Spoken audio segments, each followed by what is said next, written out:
Welcome to Thugcrowd Radio. Please listen to this important disclaimer in its entirety. All participants of this Thugcrowd Radio episode are characters. None of the stories told during these episodes are based on facts, truth, or reality. All works of fiction displayed during this episode that resemble real-life situations are coincidental and are not meant to serve as guides or tutorials to commit any crimes in any country. Please consult an attorney for local laws and regulations. And as always, trust your inner criminal.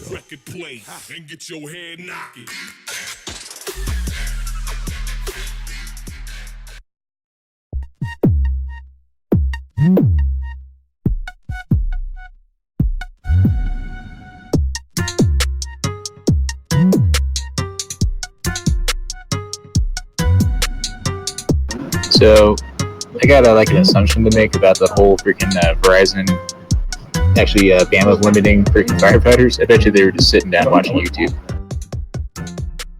Oh, well, hey. You were a firefighter before or something? Have some insight into that process?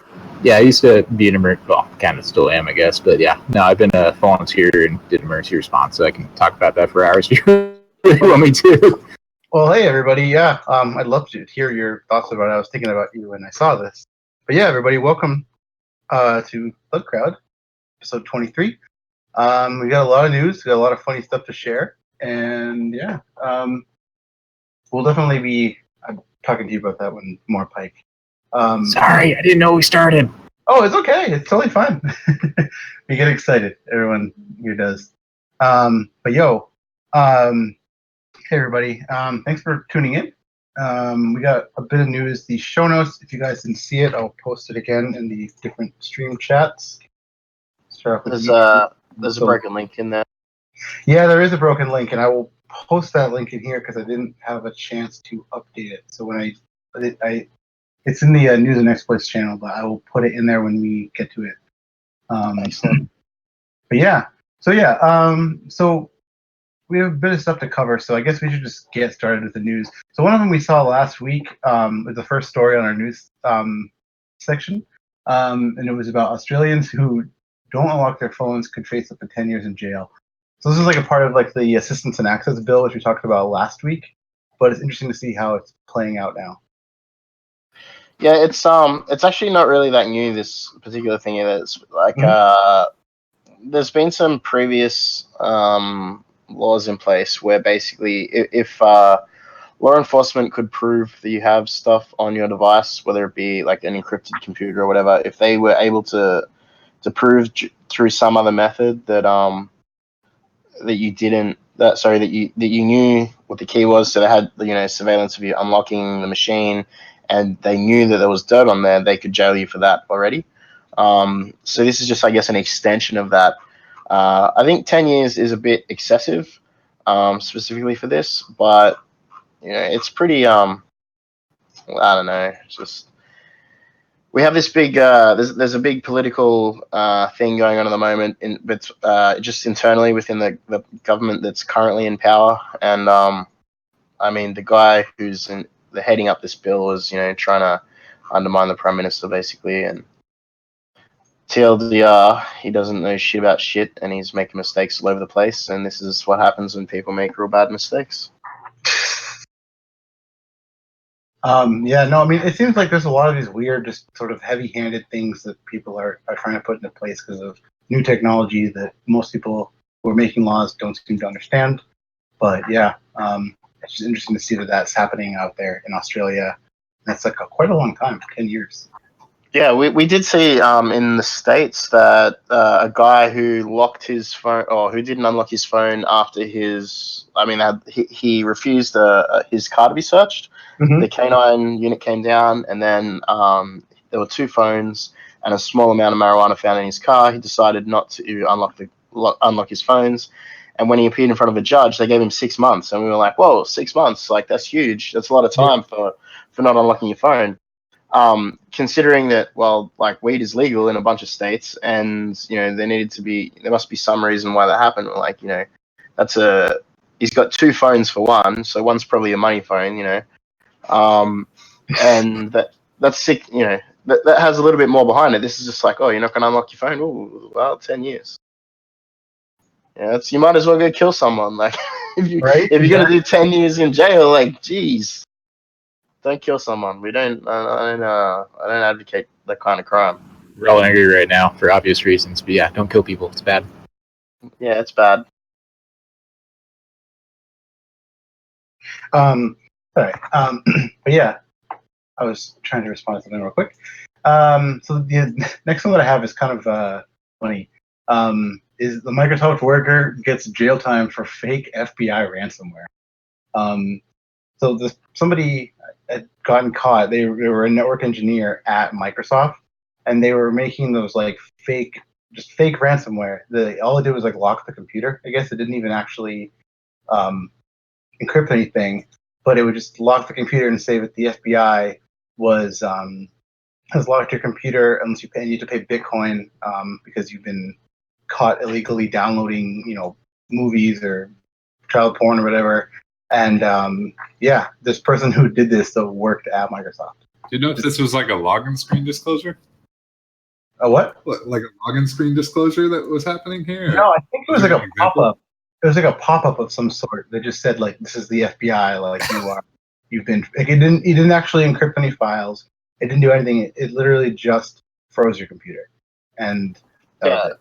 I mean, there was this so at ACSC, which is a conference here in Australia, about 2 years ago, Australia Post did a similar thing where they basically did an internal awareness ransomware thing, and they used a fake malware where it popped up and said, it had some scary Russian writing, and it did the low-level HID hook just like in C#, and then it doesn't return, and if it doesn't return, all the input is like ignored, right? Yeah. So like the rest of the chain doesn't execute, and then like full screen, throw it on top, run it as like an administrative user system, whatever. Don't return, and then you have that's fake ransomware. Like it's not a whole great deal to it, right? So I feel like this guy, he could have probably just done this as a legit, through maybe Microsoft would have let him do security awareness or something, but. Was he actually getting the money? Was he taking $200? I guess so. This was really big back before ransomware was a thing. I used to see this all the time. The money pack FBI stuff. Yeah. So I'm wondering if the stuff that I saw was from this one dude. It probably was. It seems like it was pretty widespread, and they were working with people who also did other sort of like scams and stuff online. So I could see that being the case.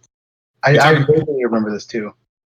Talking about like the background where you log in, it was like the FBI, blah blah blah. You remember those with the too. Just like it's like literally just like the most like childish way to do it. But I mean, if people hadn't seen this before, and they were doing something like I don't know, downloading a file. I mean, it's just like if you say like, "Oh, hey, Kevin," to a room full of people, and somebody turns around, like there's gonna be one person who's gonna like eventually believe you, or listen to you and respond. So. What I think is funny is he's good enough to be hired as by Microsoft as a network engineer. Like 10 out of 10 lols. I think a senior programmer is like 2 years industry experience at Microsoft. I could be wrong, but it's easy to get hired at Microsoft. Yeah, it's like not they make it out like because it's a big company, he must have been really smart, but obviously his actions show that he wasn't quite as smart as he thought he was. No, absolutely not. I mean, I don't know. We always see this. Like, if you're gonna be a bad boy, you gotta be a bad boy good. Yeah. I'd just like to make a quick shout out to Dr. Zell for listening. Thanks, Zell. And we got a bunch of people on tonight. Good show. But yeah, so the next one I have here is there's 3 more data leaking security holes found in Intel chips. Gas. And, so it's funny. These are actually being released right now. I don't know if it was released. It was at Usenix. They were doing a presentation about it. But there's basically 3 different bugs that all affect like L1 cache, and they are able to just pull data from L1 cache like in the CPU itself, and it affects like system management mode, operating systems, whatever. But yeah, it's just another 3 new bugs. It just It's funny to see once people start looking at this specific type of thing, then the amount of research that goes into it because that attention has been brought to it. It's just funny to see how many people end up finding stuff because of this. Yeah, it was. I was just having a conversation with someone at DEF CON about like everyone thinks, oh, like everyone's already covered that thing. Like I'm not going to do that. So no one like does research in a specific topic or specific corner because they just assume other people are looking at it. And that's not always the case, as we see right now.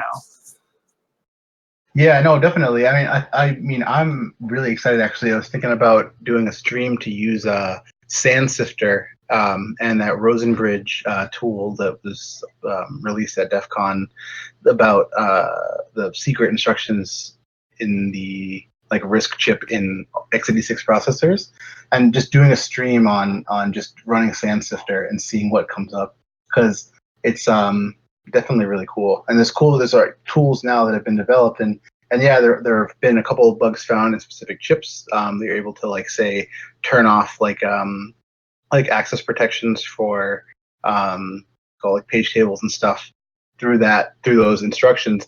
But it's cool that there are tools that are made so that people can like actually look at their own processors, because there's so many different variants of x86 and so many ones that were made for specific applications. So it's cool that you're able to like, there's people that are like actively making tools and like resources to be able to actually explore these bugs instead of having to start from like zero, you know. But I think it's also like worth it too if you are interested to just kind of poke around and see what the existing research is and just kind of see what else you can come up with from there. Yeah, like I said, it's something that is not explored very much. No, definitely not. 'Cause it's massive. I mean, I've seen I think it was the same guy who did the breaking the x86 instruction set last year or 2 years ago at Black Hat, I believe, is where I saw a talk about like finding, like he developing the Sand Sifter tool and finding all of those undocumented instructions, and then from there next year putting out bugs in those same things. So it's cool to see, like, you know, how the research gets developed over time. Yeah, and how it's like able to be used in order to like further research for other people too. That's one of the great things about like security research. Mm-hmm. Building off of each other and crediting them. Yes. Creativity, but we won't go there yet. Yes, and also giving the tools away to people for public use. So yeah. Just on that, I think. Sorry, just before we move off, I just wanted to like point out some of the interesting things that are just mentioned in here, being the malicious guest VM, being able to infer values of data in other guest VMs. I think that's really interesting because like when you have a DC full, like, you know, racked up that's Amazon or racked up that's DigitalOcean or whatever, it's not getting changed anytime soon. You know, they've got those boxes there. They might expand, but they're not going to like decommission those until they have a good reason to. So I mean, finding certain instructions that allow you to, undocumented instructions that allow you to fuck with other guests. I think in our cloud space where we assume that because we purchased a server, like we turned on a cloud box, that's our cloud box. Whereas like, where is it really like physically? Like this all comes back to, you know, the physical layer that a lot of people in the cloud space totally just put out of their brains. Yeah. So yeah. No, I mean that's another huge thing. Actually, we have somebody that's going to be coming on. When is it? On 9/11. We're going to have somebody who does DFIR stuff with virtual environments, and they were going to talk about exactly that, like the different challenges, the different security things that come into play when trying to, you know, when you're dealing with virtual environments and a bunch of people, a bunch of data. It's all kind of mismatched together, especially like trying to pull like memory images and stuff from like blades. Like, so yeah, it's gonna be cool to hear about that. So yeah, the next story we have here is the U.S. Government is reportedly pressuring Facebook to break Messenger's encryption over an MS-13 investigation. So actually, that's the broken link. So I'm posting that in the chat here too, in case anybody wants to see. But yeah. This one is interesting. I mean, there's always different reasons. It seemed like good reasons at the time for the governments around the world to ask tech companies to, weaken their security in some way. But yeah, this is just another example of this. And so it's trying to. It's not like the WhatsApp protocol, which somebody was talking about on Twitter. I saw, but it's the what's it called? End-to-end encryption that they have. It mentions here that like Facebook, where was it? Messenger's regular conversations are not end-to-end encrypted, but has a secret conversation feature, right? Yeah. So the secret conversation, it works kind of like Signal. You can set the timeout for the like you can set like the message timeout or when it get deleted, and it's supposed to be just completely end-to-end encrypted. And so that's what the government is trying to break. I mean, it's interesting because MS-13 obviously, I think they were the last, I heard, the biggest gang in the world, right? The largest organized criminal organization in the world. And they're using Facebook Messenger. Like, there's been cases where, they're importing South American SIM cards to put in, like Blackberries and shit. Like, when Blackberry was the thing with RIM Messenger, RIM had the Blackberry Messenger or whatever. Yeah. So they've gone through like all these like different stuff, and now they've ended up at Facebook Messenger. Like it doesn't seem like I mean, I feel like MS-13 should get a new tech guy. It's probably it's cost effective. If all your soldiers are on Facebook anyway. Right, but Facebook is really, as we were saying, like for just apps that you can have like friend circles and stuff, right? That'll create like a graph of like how different people are connected, just so you can see who your friends are. But I mean, that's just an example of what there's Multigo plugins and stuff that can do the same kind of thing, right? So yeah, it seems like maybe like it's just a really good way. Like Facebook would be a really good way if that's what they're using to track what gang cells, what gang members and what gangs are in touch with like other cells of the gang and stuff. It just seems like,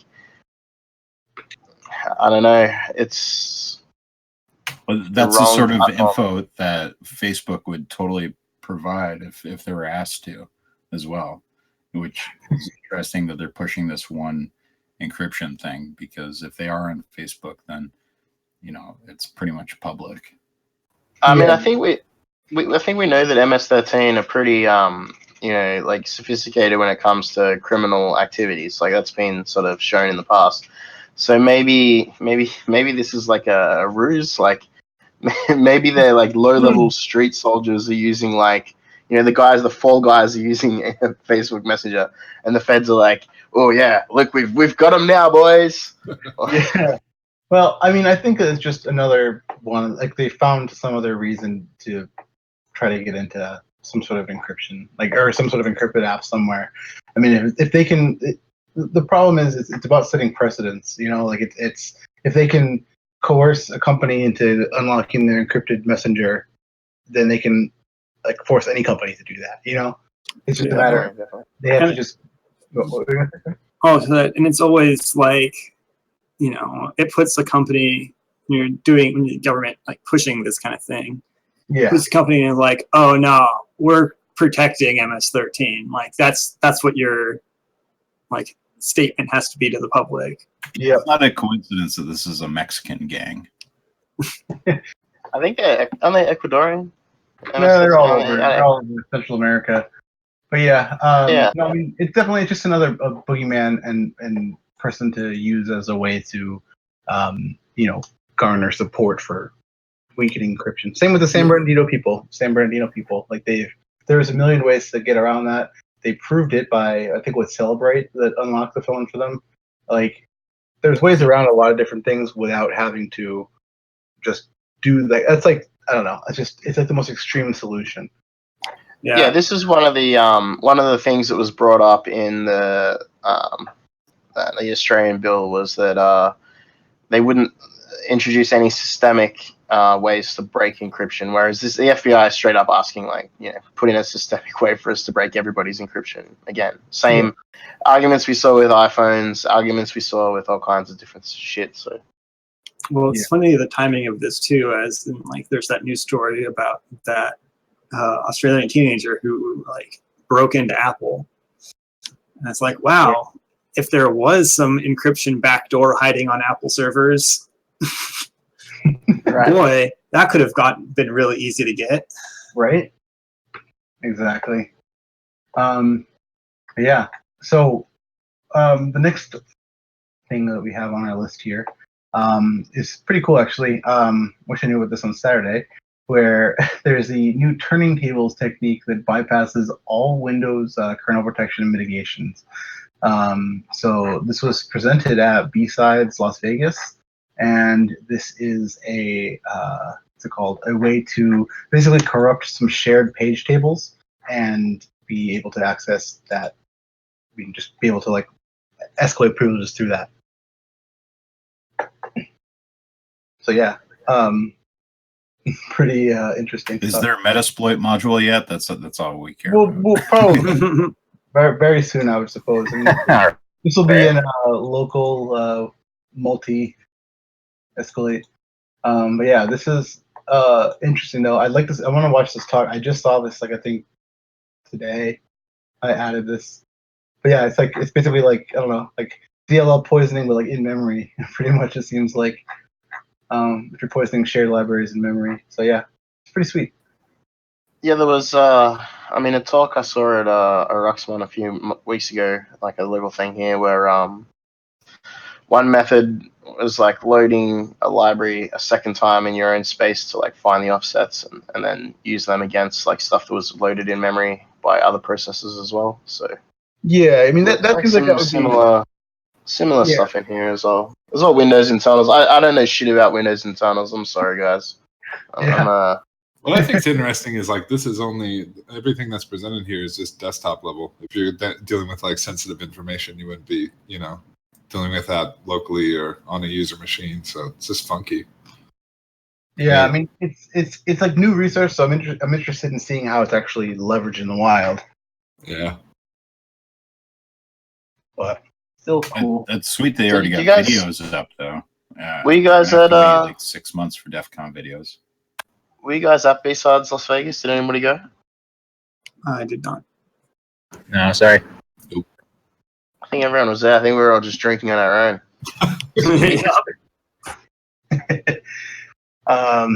Yeah. Oh, so I meant to group this with the other scam.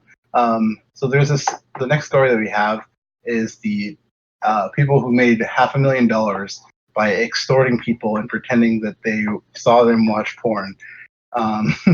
So basically, like they were saying they were like sending people messages saying that they have videos of them or like filming them like watching porn and looking at porn, and they are gonna basically show people. They said that they recorded a video of you with your webcam and what you were watching, and they asked for $1,400 in Bitcoin for this. Nice. So do you guys remember? I mean, now they are, but people actually did give them money, and they received about 78 Bitcoins. So they had like a 1,000 transaction or so. Yeah, so it sucks for unicorns. Just said exactly what I was about to say. This sounds like an episode of Black Mirror, which the episode of Black Mirror was obviously Black Mirror, so it was a little bit darker and a little bit more sick.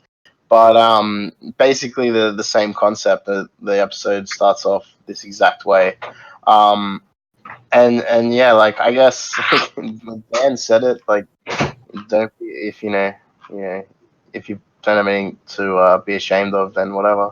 I mean, lots of people are out there looking at porn, and I mean, I guess it depends. Yeah, if you're looking at some weird shit, then you put like that's probably what people are most. They're probably the people who paid, right?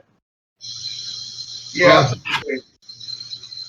Yeah, and if you're watching porn, like, why isn't your shit covered, or why are you holding your phone like below your dick if you're fapping? To be honest, like, what the fuck is that? Like, if you can see my O face, I don't give a shit. But if you can see, my cock on cam, I might care. It's just good. I don't know. But you guys, you guys cover webcams and shit, right? I'm sure everyone here has a sticker on their webcam. Like, yeah, I wish that we got those dark web unfriended whatever custom webcam covers. Right. This is exactly the movie where they're all on webcam and shit. Maybe we could have like a new genre. It's like a tag could be like covered with Scotch tape or something. Make it look like it's kind of creepy though if you think about it. It's like, check out this hacked porn. I'm like, dude, we're like literally just invading other people's privacies. That's not cool.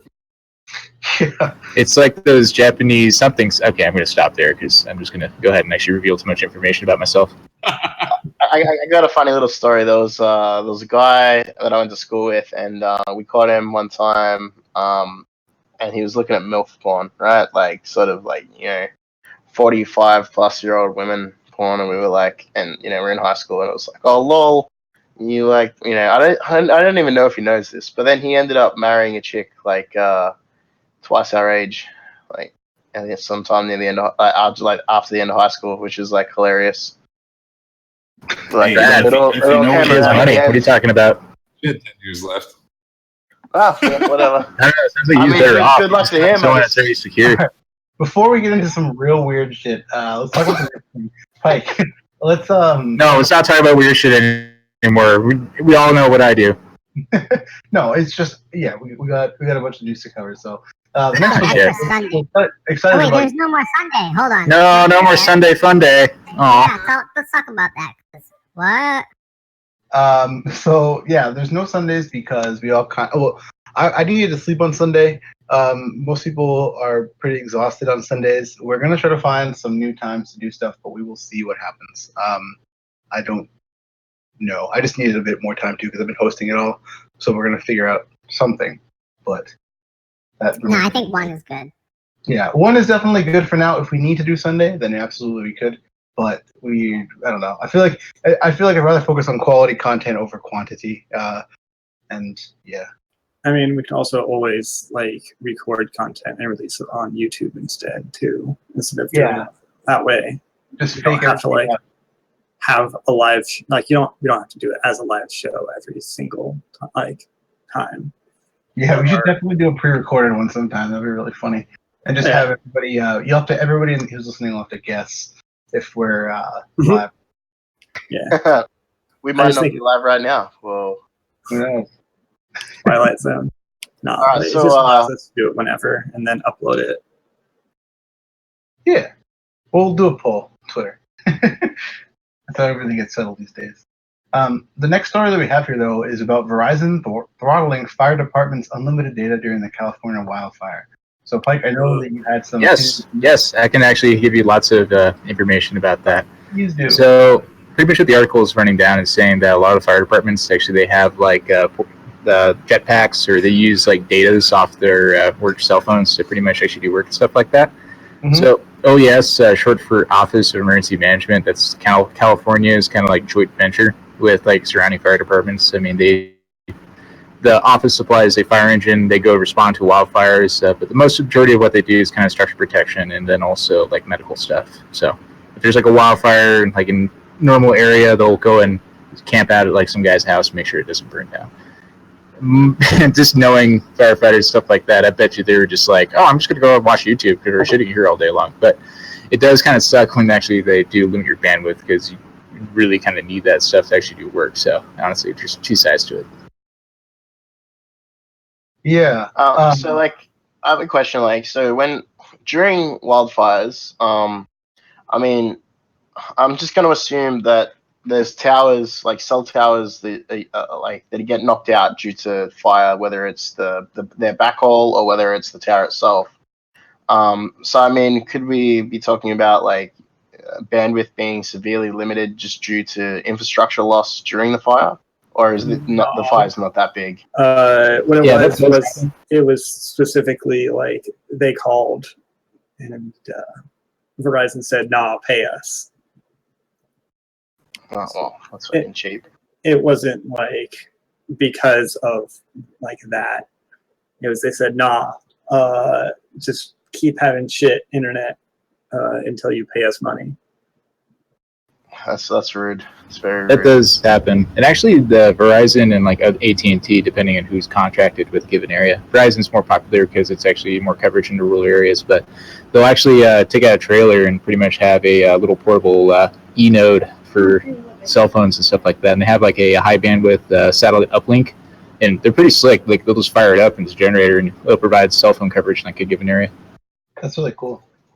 They should, yeah. It's like grab some femtos and hook it up. Get some of them Blade RFs out of the box and. Jeez, but yeah, there's a lot of money and actually a lot of effort that goes into communications during emergency response. It's freaking amazing. If you ever get the chance to see it, definitely sit down and ask questions about it. If you ever get a chance to talk to people who do it. So on the quick topic of satellite communications, like I used satellite internet on the plane. It sucked. It was like I had like a 1200 millisecond latency to Google. It's great. It's pretty bad. But I mean, the real purpose here with the satellite backhauls, I guess, is making sure that the emergency messages get through. So I know here we use a lot of POCSAGs. Is that not used to sort of coordinate fire teams over there, or is it all data? Oh yeah, no, it is. I know specifically because these fires are happening like exactly where I'm from, so I'm very familiar with the infrastructure used by the fire teams and whatnot. But yeah, no, they still use pagers and all that whatnot. But they have basically what they do is they have a lot of thin clients out in the field, and then they all link up so everyone is working off of the same maps, and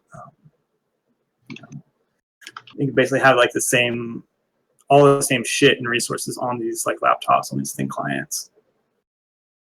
And so I'm guessing a lot of it was coming from like actually updating all of these resources and all this information, because we're talking about a 400,000 acre fire right now.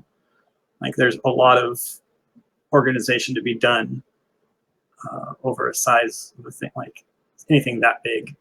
Yeah, so you're talking about the Mendocino complex? Yeah. Oh yeah, that place is fucking nuts.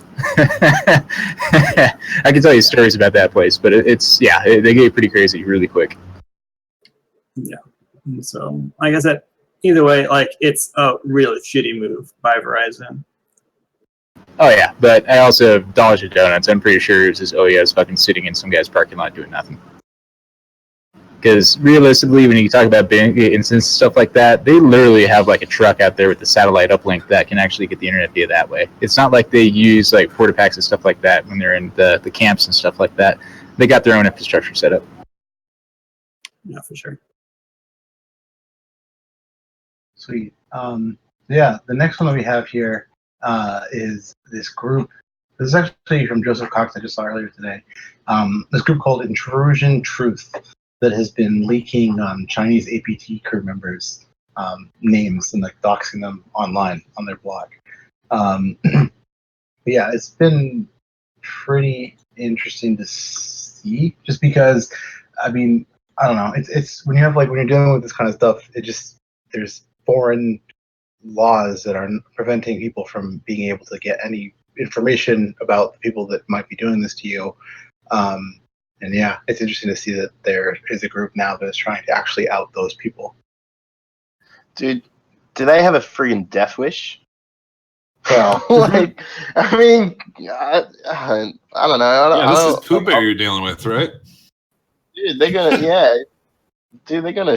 if they find out who you are, they're not gonna be very happy with you. Like, I don't want to speculate on, Yeah, we've seen some serious stuff happen to people that fuck with China. So yeah, I mean, it's definitely, I don't know. I mean, they gotta do what they gotta do. It's like it's a dirty game, I guess. But I mean, this group here, they're doing it targeting are specifically people who are stealing like military intelligence and like things like that, like jets, like schematics and things like that. Like, so yeah, it's like no joke. But yeah, if you're an operator in China and you get doxxed like this, like your cover gets blown, like you probably just disappear and someone else sits down at your desk the next day. Yep. Dude, yeah, But here's the thing, right? So, like, people who work in these departments, I imagine, while there's a great risk to them, they get looked after. I would assume for being, it's probably pretty highly. I would imagine it's a fairly highly regarded role. I know here in Australia, working for the ASD, for example, the Australian Signals Directorate, like it's up on billboards. It's like, come work for us, come be a cyber hacker, and the types of pay brackets public because it's all government level stuff, and it's okay, but it's not great. But I think it's a little bit different when you're these guys that are getting doxxed to sort of like that sort of next level up kind of shit, Yeah. That's interesting. Intrusion of Truth doesn't sound like a name that would be made by someone who's a native English speaker. I mean, that's the whole point, right? These are like, I would say that most of the code names and stuff are just automatically generated from whatever. You wouldn't let a person pick the code name because. Oh, I'm saying, like, just thinking about it, there are people who obviously have we're very familiar and probably can all like speak and read Chinese. Yeah, definitely. That was I remember when we were talking about a specific exploit that Chinese hackers had developed, and we're reading a blog about it, and the flowchart was in had Chinese labels on it. We were just like, what? Quick! Then we had to grab someone who could translate it for us. I was like, if this is what we were doing all day, I'd imagine if that's what Thugcrowd was doing, we'd all have to learn Chinese. It'd just be the way that it goes. It's the way she goes, boys. Piss jugs. So yeah, the next thing this is in the same vein as that as far as nation state things go. So yeah, this was an interesting read here about this is from The Intercept about how the NSA cracked open encrypted networks of Russian airlines, Al Jazeera, and other high potential targets. So apparently there was like some documents that were released about the NSA breaking into like VPNs. And what's interesting is that they were talking about being able to break into like IPsec and even through some TLS stuff too. But yeah, they have been doing this to spy on news agencies and stuff. I mean, breaking IPsec for NSA is not really that big of a deal, depending on the configuration. I mean, breaking the first level of like Ike Phase 2 or whatever, like Ike Phase 1, like it's meh. I mean, especially if they're using like the shared secret, which is just like some string. Yeah. Breaking the TLS stuff is like a little bit more exciting, but I don't know. Like they probably just. It seems like it would be easier to just pop one of the endpoints. Yeah, I mean, we're probably talking about things that weren't configured like super properly. Yeah. No, I mean, yeah. Or if you intercept the device, you could replace the cert on the device too, because you're gonna have to install that to make the shit work after. Oh yeah, we saw during the NSA dumps where the USPS were intercepting routers and stuff like that from Cisco, going out to clients and installing physical backdoors and stuff. So I mean, like, who knows if they went? This is the NSA. They go to that level. We've seen them go to that level. So it's likely that they just put something in the device before it went out to the customer. What's pissing me off is like I read through this article and you see all the surface level explanations as far as what a VPN is and like what people are doing. Yeah. In quotes, you see highly potential virtual private networks. It's just like, okay, it's just garbage to read through because it's not really to the point. Like, it's kind of offsetting, to be honest. One of the things though, cracking airlines, like, I mean, United have a bug bounty. Shout out to Naffy, always shout out to Naffy. And I mean, like, I know that he's owned United many times, and if that's just one airline, that's a large airline. So I don't expect that Russian airlines are any better. You know what I mean? So cracking an airline, whoop-de-doo. Al Jazeera, I mean, it's a media network. One of the things about media networks is that Al Jazeera are putting people all over the world. and they're sending them out to get stories and report back on that information. So they have to have, these tentacles spreading out into countries where intercepts are, lawful within that region and all that kind of stuff. So as a media network, I guess, it makes it that their challenge would be, securing those back channels for their reporters. And that's very hard. So that, again, I guess there's a high chance for people to slip up, for reporters to send emails that aren't encrypted or whatever, or to screw up PGP or whatever. Yeah. I mean, I hope they don't, but, they probably do. Yeah, these are two companies with very, very large attack surfaces. And like, if those are the two that are mentioned, you could almost like ensure that they were owned through some other channel, and then they just ended up with this as their spoils. Yeah, that's exactly what I'm saying. Like, from a writer standpoint, it's not fun to read. It's not. I mean, I guess that's why we like slice the news up anyway, because we have to cut through all the shit that the normies have to understand. Yeah, it's good to give an opinion, but yeah, I understand it's written for the general. Yep. The next thing they have on here is pretty interesting in that I've never thought of this before. So the Black IoT botnet. So basically, it's a description of a botnet that would be in a bunch of high power consuming devices like washing machines, dishwashers, air conditioning units, and using them to just cause massive power drains by turning them all on at the same time in a given geographical area. And, if you can say turn on 90,000 air conditioners and, 18,000 electric water heaters, it's going to be a significant power load at the same time on I just like to shout out to LG Electronics right now. You'll be hearing from me soon. Coming at you live. Yeah, no, it's definitely an interesting attack vector to be able to do that, because we are putting bigger and bigger things on as IoT devices in the household. It's not just like your light or something. It's like your dishwasher, your air conditioning unit. Those are like things that cost a lot of money to run and draw a lot of power. And if somebody can remotely do anything to them, then yeah, you're pretty screwed. Smart fridge, man, not hot dog. Not hot dog. Suck it, Jin Yang. So, I just want to point out that, with all these devices, when we think about the electrical circuits within a house, a lot of them are on a separate circuit. So, you might flip all the breakers on your house. You've got every power point turned off, every light turned off. You might have and then you've got one separate maybe for your fridge or for your air conditioning, for your washer. And these are the IoT devices that I've seen in these type of machines have been like system on a chip, like Linux boxes that are basically powered by the device, even like when the device itself is off.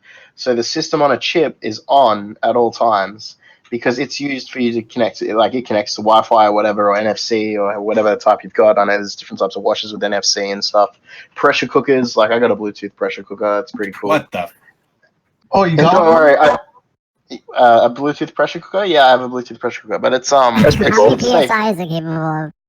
No, it's got 12. It's got a mechanical. It's got all mechanical fail safes, and then the most you could do is scold somebody if they didn't realize that it was under pressure when they opened it. But good luck. It's not as dangerous as it sounds, unfortunately. But looking at these types of devices, like fridges, washers, air conditioners, they're on different circuits. They're on 24/7. You leave the house, they're still on. They're still connected to the Wi-Fi. They're still connected to the internet. They might be connected to a Google Home or some other like Alexa or whatever. So this system on a chip is on 24/7 accessible, and if you give it a command, it turns the device on. So while you might think, I've turned everything off, the whole purpose of the device of the system on a chip is to turn the primary device on or off, completely separate from the rest of your housing circuits. So yeah, there's definitely ways to mitigate against this sort of thing. Don't put it on the fucking internet. Yeah, specifically by that as the first one.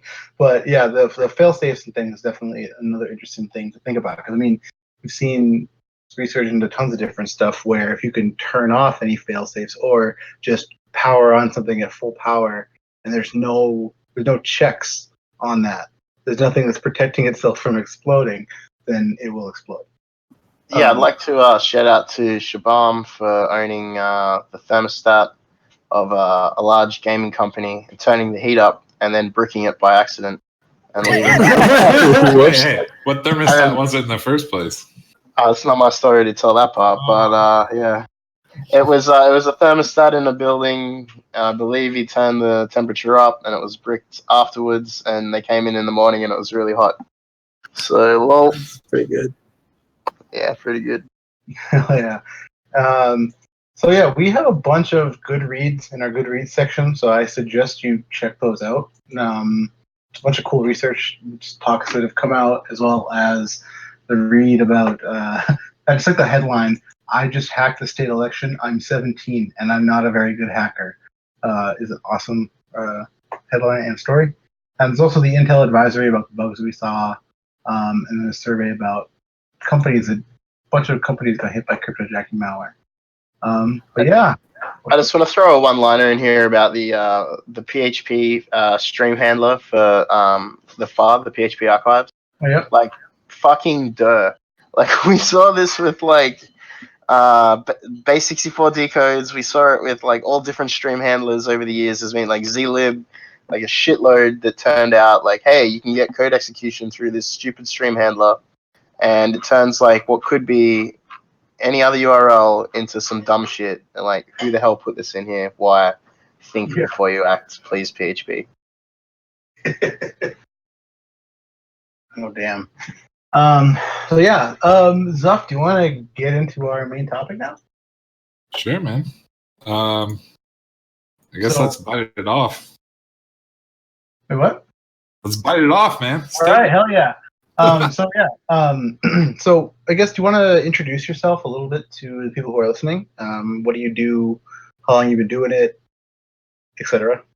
Well, I'm zuphzuph. I'm like a self-taught, I guess at this point, like full stack engineer. I do DevSec SysOps. I do a lot of automation, a lot of remediation. I do like full pen testing, full, whatever it may be, really, if it's public, private, whatever you're dealing with on multiple layers. So I think it's a good talk for anybody to listen into that does focus on security, that's coming up from an admin background, or who's just grinding in the game. I think at any point, like coming even from security, you should know what the hell you're looking at in the first place. And that's my experience. But is it safe to say that if it plugs into the wall, it's under your domain? Exactly, man.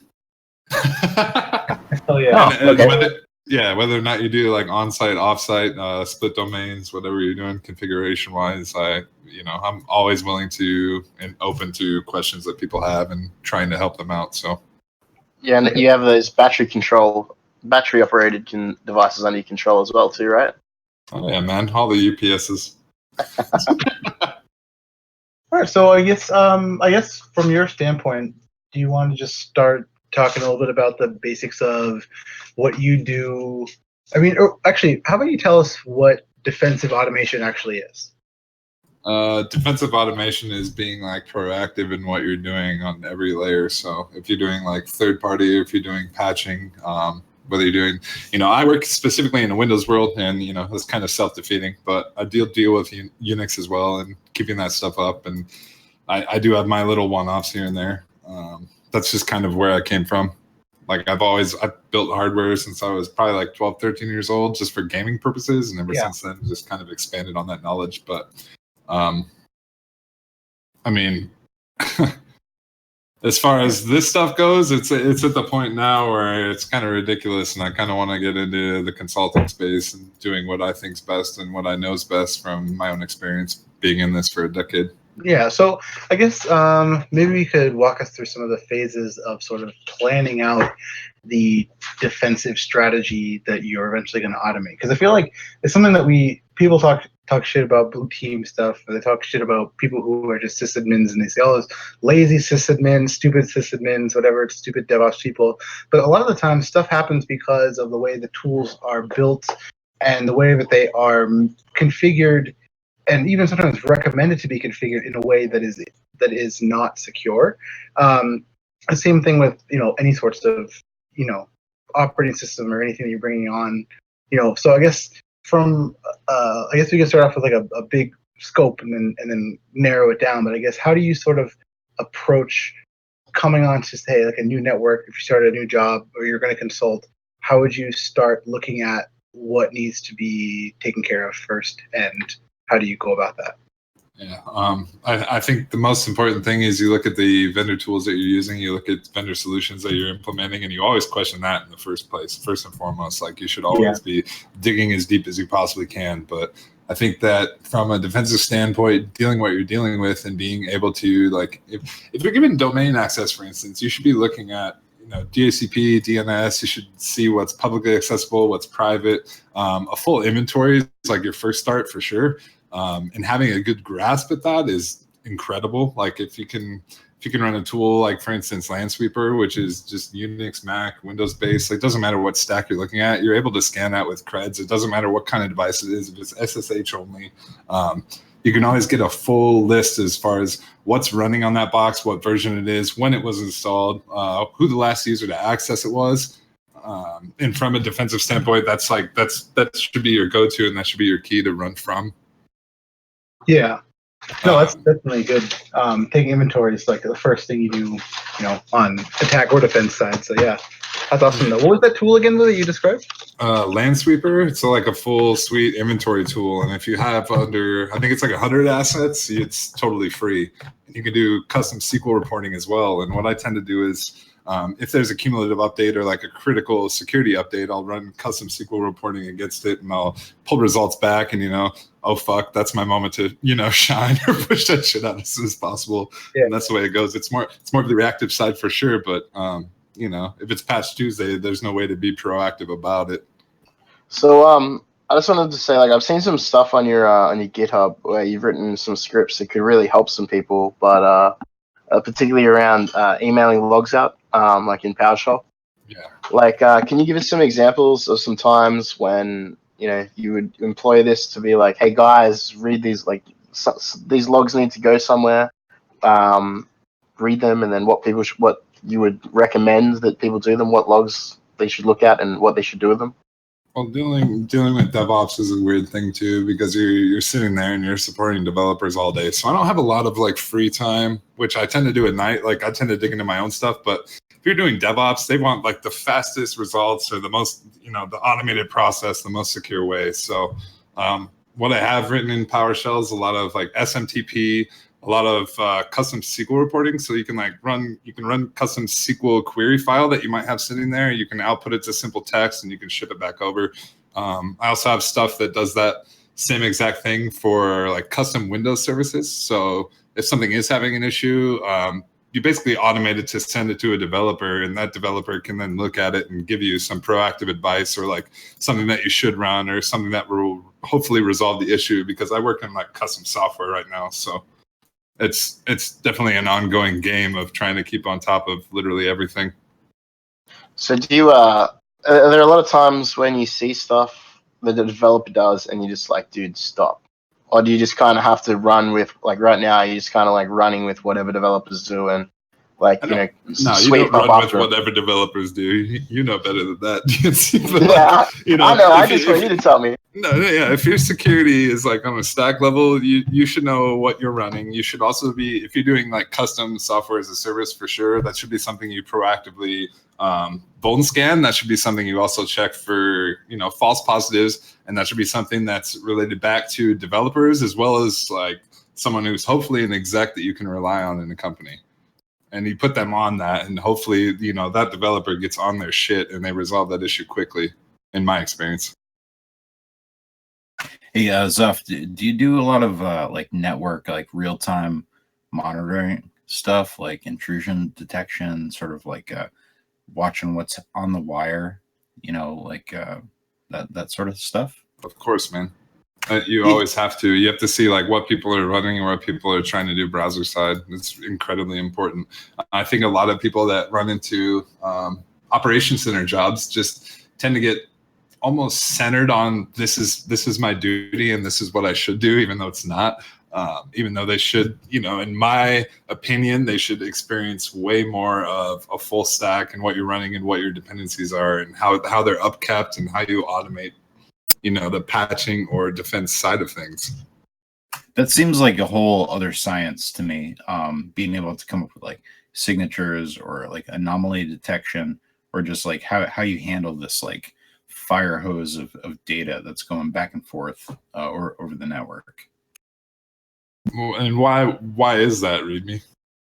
Well, I mean, I just like personally, like I've taken like a network or like a company that isn't doing any intrusion detection or network monitoring stuff, and when you go from like nothing to something, it's just kind of a challenge. Like looking at like what are you looking for? Just deciding what you're looking for, because you could literally look at everything and sort of paralyze yourself with like massive logs. Yeah. It's rough to like definitely bridge that gap between like what from my standpoint, what event IDs am I looking for? Where is someone coming in from? Like, what is this IP something that should even be accessing here? Like, I've had times too where stuff does get misconfigured, even by like my superiors, and they'll leave stuff publicly open, and then I see like someone in China is running a dictionary attack at 5 a.m. Great, how did this happen in the first place? Yeah. So that does definitely happen, and it's weird because in AWS, for instance, if you do like virtual private connection migrations and you're moving stuff to a totally different network, these are like common mistakes you're going to see. But if you can proactively look at this stuff and like Landsweeper as a tool, it's not a SIEM, okay? But if you know what you're looking for and you can build your own reports and you can put them on a dashboard for you to look at and query quickly across a domain, it's incredibly powerful. I think too many people are focused on SIEM systems and custom rules and IDS right now when they shouldn't be. They should be thinking about it as a more simplistic thing. If you were to shill a certain vendor's SIEM solution, which one would you shill? I won't tell you that. Just because I won't tell you that, but yeah, we won't go there. Cool. No, I'm not gonna say Splunk either. So you're talking about AWS and stuff now. A lot of people migrating, from their physical shit they might have in the back of their office onto cloud mode. I mean, what kind of we were talking a little bit before, and you said you're dealing with like a lot of internal companies, like rather than external facing stuff. Like, what kind of stuff ups do you kind of see when people are like trying to get stuff out of their little DCs and onto the cloud? Like, what's the common mistakes you see? To be honest, it's not really mistakes. It's people being scared to even like make that leap in the first place. And I think that's kind of where, like, I use AWS, man, and I fucking hate like AWS terminology and what's happened and what they describe things as, because to be honest, that's the hardest thing you'll wrap your head around. Yeah, their documentation is so big, and if you're like an old school sysadmin and you're tasked with DevOpsing your old ways of doing stuff in AWS, it's a whole other ballgame. Yeah, it's a whole nother ballgame until you wrap terminology and you say like what it really is and what it is and isn't it. Because like if you've ever used EC2, you know that that's just a Zen server backend running in a data center that Amazon owns. That's all it is. Mm-hmm. If you're dealing with like S3, those are just file shares. You can expand, map them any way you want to. You can map them locally as NTFS. Like, as far as setting up access controls around that, though, that's the fucking important part. Yeah. Like, you don't want shit wide open anywhere, and I think that's what any researcher, defense, or attacker should think about. Is most of this stuff might be misconfigured because someone on the admin side or engineering side might be a fucking scrub, and it happens more often than not. And I think that like coming into red teaming and seeing what you guys do, it's astounding to me because I've been taught and coached for years to not make the stupid mistakes and look at what I'm doing in depth and take my time to process. I definitely think. Oh, sorry, what? No, you can go. I was going to say, I definitely think that there are certain things about AWS and the way that you set it up that it's like even with like security groups and stuff in like the different rules that you can apply. It's like instead of like a text file that you can just edit, it's like you have to like map it out and put like things that you want higher priority over first on this like drop down list and like move them around and stuff. Sometimes it's just like it gets like confusing to just understand that that's actually what's fixing it. Like there's no like text file that you could open up and just say, hey, like here's what the rules are, here's what the script is, here's what the best practice is. It's like comparing it to screenshots and documentation that may be out of date, and like it's a lot of stuff. I think the route tables are probably the best example of that. Like because in AWS on your subnet you have a route table that you configure through your little web interface or through your command line or whatever. But then if you actually change the route table in the box, like networking just doesn't work anymore. Yeah. And that's a damn good way of putting it, to be quite honest. Like security groups is something that you should be thinking about exactly like you had said, route tables. That's what they are. And it's funky to see things called security groups when you used to think about them in the past as something completely different. But when you bite off this migration beast, it's a shit ton of research, and it's something that you should be either being paid or proactively be doing, because it's a damn good skill to have. And when you look at this stuff and you're doing like, whether it be like IAM, which is security groups via AWS, who has access to what, like even just within the web panel, and then you talk about security groups and you're doing port traffic or you're doing IP filtering, depending on if it's public or private. Those are things that you all need to actually proactively communicate to your clients or whoever is using your stuff, and make them aware of, because that's something they might even be able to help you with. I think the biggest problem that we have being a part of these communities is we just, I mean, I'll speak for myself, we just assume a lot of the time. We assume people have like this damn good knowledge of what we're doing, and they really fucking don't. And that's kind of where, I don't know, I'm trying to like bridge the gap between AWS terminology and what people are doing and give them like a good idea or guide to move their stuff out somewhere else, because you don't want to be at the mercy of your own downtime. You don't want to be at the mercy of someone else's either. Like Route 53, for instance, you see like DNS hijacking, or you see S3 stuff go down even when their status page is hosted in S3 with their icons. I don't know if you guys saw that, like probably a year and a half ago. It was disgusting. S3 went down for was it the US East or something? And it took down like nearly everything. Yeah, it was huge. Half the internet. Mm-hmm. And the US East being like the biggest regions that you're looking at. But then when you have these different regions, which are just, physical data centers in different spots in the United States, you also have to consider that level of redundancy and how you're building out your stack. And it's crucial. I mean, I never want to be the guy who's getting screamed at by the CEO at the end of the day, Yeah. So how do you feel about like Azure, like with like AAD and stuff, like people moving their Office AD into the cloud? Like, I think it's, I don't know. There's comparables everywhere. I've dumped into Azure for like a couple one-offs, man. And I'll tell you, like Application Dynamics is a damn good tool that they have. When you look at other tools and what they're in cost in comparison, that's something that you can fully leverage, and a developer can, in my experience, fully understand. But anything else that you're looking at as far as doing that same level of stuff is going to cost you like $10K a year. And I won't name names or bash anybody, but yeah, you guys can look at vendors for that stuff for sure. But yeah, that's easy stuff though. You set up Application Dynamics, for instance, you run software as a service, and if it's web application or if it's device based, it costs you next to nothing, and you just tie in a couple API keys like you do most services, and you're good to go. So in the cloud, like automated cloud space, I guess we've seen a whole bunch of scenarios where IAM keys and shit have been leaked. People, criminals have spun up boxes to do whatever they want, build Insta-botnets, mining stuff or whatever. Like, how hard do you slap the wrist of the guy when he checks an IAM key into Git? Kind of get an environment that you're running at that point. Like, I don't know, man.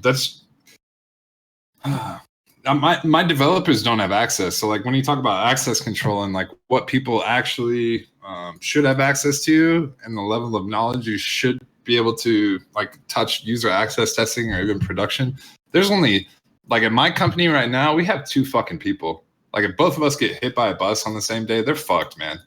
But to be honest, like that's the way that it should be. You should never have developers that are touching any kind of user access testing or production environment where they can pull private information. That's just bad practice in the first place.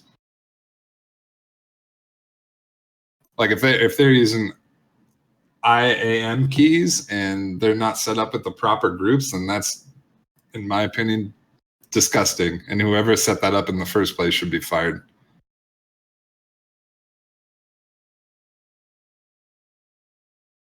But yeah, I could go on about that all day. Hell yeah. All right. So patching, I mean, is a big task as well. I mean, once you've got your inventory of assets, and it might be cloud, it might be not. Tuesday rolls around, like how you like, and you've got a mixed environment. What's your method to what do you patch first? How do you push it out? What's your go-tos? So I run like a split domain. So anything that I see in like WSUS, for instance, anything that's a cumulative update gets applied, then and there. You should have failover set up for your front end, back end databases, just so whether they're in an ELB or whatever the hell they're doing, they should be able to be fault redundant. You should be able to reboot those things and throw them straight back. But I mean, as far as third-party tools go, that's kind of where it gets interesting. And I think a lot of people don't know about third-party software. Like, how do you patch that, and how do you do automation around it? I tend to run a tool called Ninite, which is a really damn good tool. You can automate the process for patching and set it to check in, whether it be hourly, daily, weekly. You can patch any kind of third-party developer or like ops tool that you can think of, honestly. So it's a hell of a headache off my back, and you do that through like applying policies just to machine names, and you run like a really light agent on server side. Nice. That's some good stuff.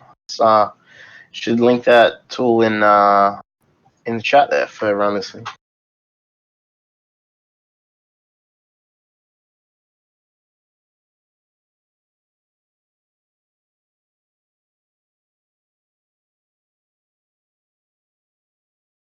Yeah, what's nice about that is you can do this via cloud, or you can do it via local server. So for instance, like my internal environment, I just have it running on a local server, and you can set up scheduled tasks to do so, and run it however often you want. And it's never been a problem for my users. It tends to close most things and proactively patch them.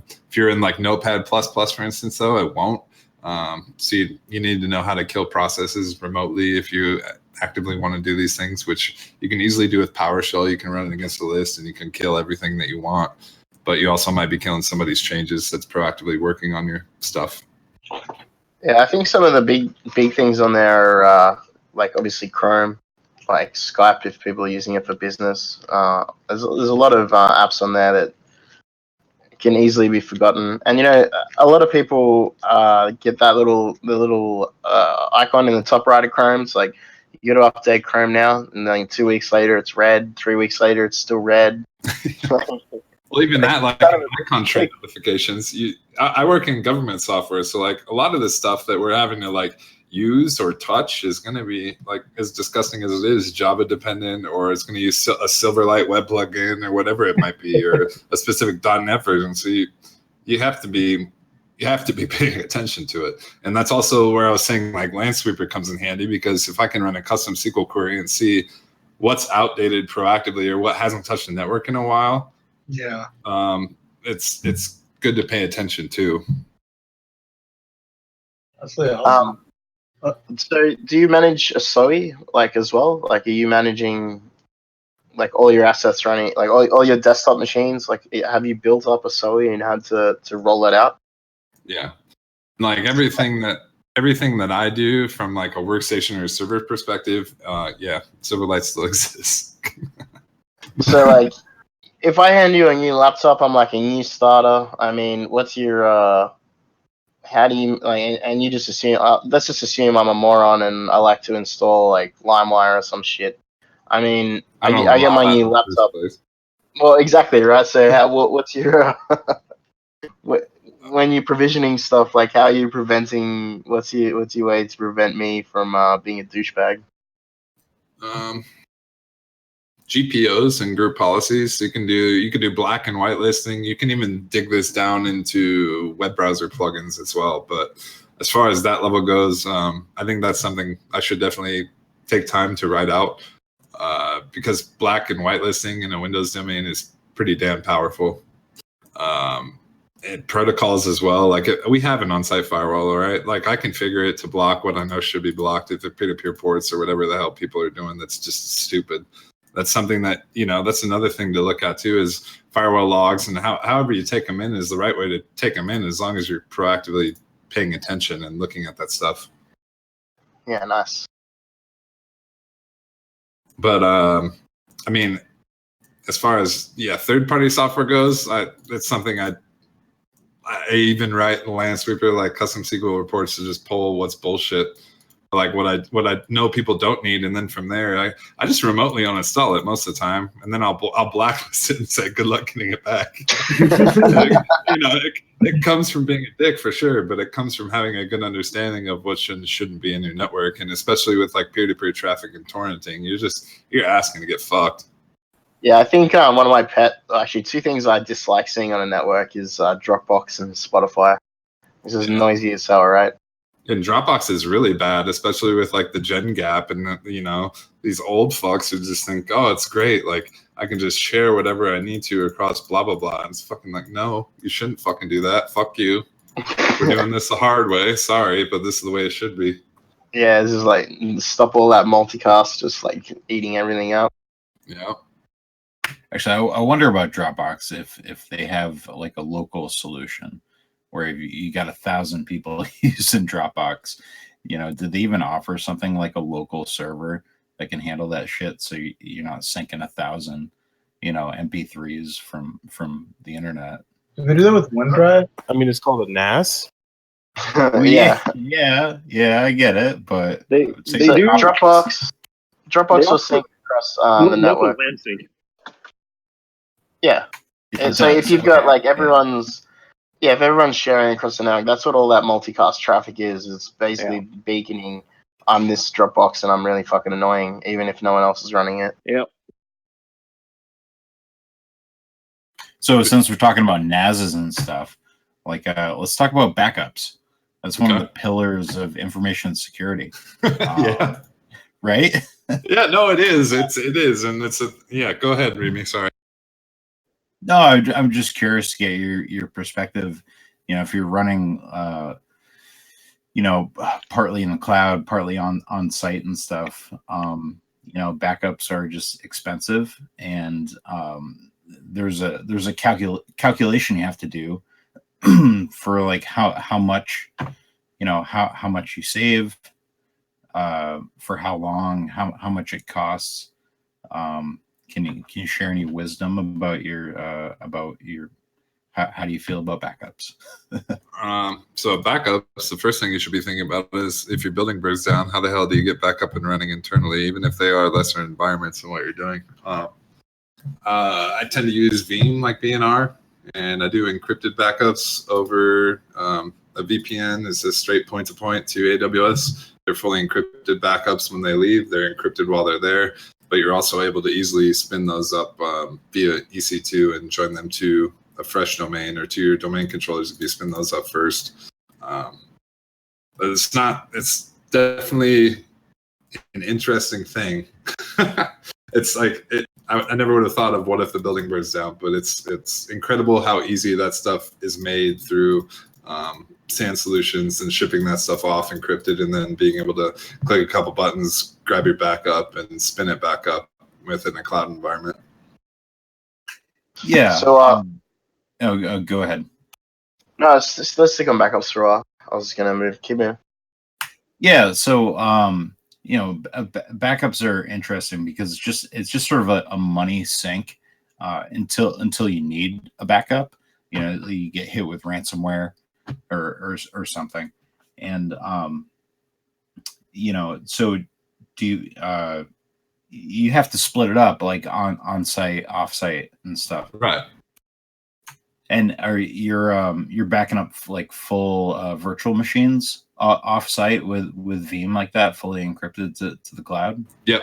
Fully encrypted traffic to the cloud. And then if you actually look at like S3 pricing, it's really not that bad for like your first terabyte or 50 terabytes of storage per month is going to cost you 2 cents per gigabyte. So that's also something to consider too, because you bring up a good point. Is development spewing out? Like, what are they doing wrong, or where can you cut costs on a storage side on an internal domain? How can you save money there? And to be honest, I don't really have many problems with that. There's sometimes I'll bring like a 10 gigabyte database back, but how much is that actually going to cost per month? It's going to be like 20 cents. Like that's worth it, and having that redundancy factor there. When you restore something off the cloud, though, I mean, say it's a really big data set. Like, what can they just like ship you some hard drives? Is that an option? They can do like Amazon Glacier. So if you're looking to like actually take a hell of a lot of data, and you don't have the bandwidth to support it, there's AWS Glacier, and they'll basically send you a box, and that's a device they send you, and you basically plug it into your local network and back everything you want in the cloud up to it. And then you get me on a different topic, because whether or not you're doing full and differentials is a different thing. Because the first initial backup and like getting this stuff running is going to cost you a hell of a lot in bandwidth. So it's smart to use like AWS Glacier, and that way they ship you something. You have like multi-factor on it. You set up what you need to back up. You back up what you need to back up. You ship it back to them, and then they take care of actually moving that into the data center. Yeah, that's what was it called? Amazon what? It's Amazon Glacier, I believe. Yeah, Glacier. And then accessing those takes like a while too, doesn't it? Because it's like super, like it's like stored away somewhere. I don't know how. I've never. It's cold storage basically, and it costs a lot when you want to go get something out of it. Yeah. Yeah, so I think it's important for anybody that's looking to move. Like, that brings up a good point. If you're looking to move into cloud hosting, how much data is actually going to be there? You need to calculate that and be able to slim down what you do and don't ship back and forth. There's a lot of data that's just dead data, Like, people just sit on backups of databases for years and years and don't touch them. So it's something you need to actively think about and prune. One company I worked for backed up every single file on every single system and server every single day, and had them taken offsite through tape drives. Yeah. Yeah, I worked in the same office as a company who pushed it. They were using SVN. They pushed everything to SVN, and then they would zip the SVN and then FTP that up and wonder why they ran out of disk space. GG. Beautiful. But yeah, actually, so talking about backups and logs and stuff, what tools are you using for logging besides, like, I guess, say Windows event stuff and anything in your IDS and things? Is there any other like solutions that you use for like logging, automating, shipping those logs, etc.? Stuff. I think Zuph's just quickly run to grab another beer, yeah, like this is pretty good stuff that I'm not sure that how many people actually listening are doing. Hopefully, people are taking notes of stuff that they need to be doing, but then maybe they're not. Well, yeah, I'm going to be sharing this with some people because, I don't know, it's just something that you don't always think about when you're doing, automation, or, we're not talking also about cloud migration too, but that stuff also comes into now the technologies that are available to people who want to do automation in their defense and make it more modern. The options to do that now are becoming much more robust, and it's a lot cheaper too, to be able to employ some tools instead of having to hire some external NOC or SOC or whatever to handle that kind of stuff. You can do a lot of it internally by using the tools that are offered by AWS or Azure or whatever you're using for your solutions. You're That's exactly right. I use like NetSparker for instance, and I just run scheduled tasks, and I'll put them into shares, and then I take those. You take those reports, and you can send them over using PowerShell and SMTP. You can send them to whoever the hell needs them, and back them up, and just you. There's so much structure around it, and it's really damn complicated. And I hope that I can like translate as far as what I'm doing and get people to actually grasp the terminology and what's happening.